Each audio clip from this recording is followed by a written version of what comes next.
Pride can be a virtue when it motivates us to rise above our class and catapults us from the ghetto to success with the upper crust.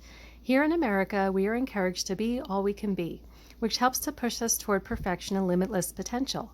However, when it involves a comparison between you and others, where you are looking down on people or tooting your own horn or using others as a way to puff up your own ego from achievements, ancestry, heritage, possessions, neighborhood, nationality, etc., it does become an ugly sin. Pride can be defined as a form of arrogance, vanity, conceit, or an overpowering sense of self-importance that will almost certainly lead to one's demise.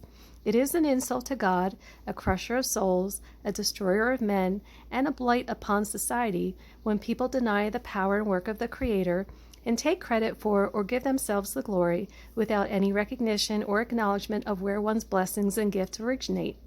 In the New Testament, Matthew 23:2, Jesus taught, "All who exalt themselves will be humbled, and all who humble themselves will be exalted." There are lots of examples in history where the sin of pride went unchecked, it led to their downfall. Napoleon crowned himself because he thought no one else was worthy. It's true he was a brilliant and gifted general who enjoyed stunning success, which only served to stroke his insatiable pride. He put his family on the thrones of Europe, but in the end, he was crushed and died in exile. Another point is when one performs a good deed to be seen and noticed, something that looks like charity can actually be this arrogant vice at work. Matthew 6:3-4 explains that God doesn't need to reward you because you already got the praise, attention, and admiration you wanted by showing off your kind gesture.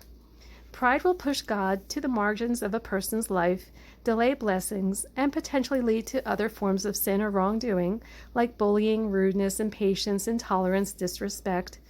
It can cause people to become irrationally confident and act impulsively or express negative aggression, which is harmful and contradicts human nature.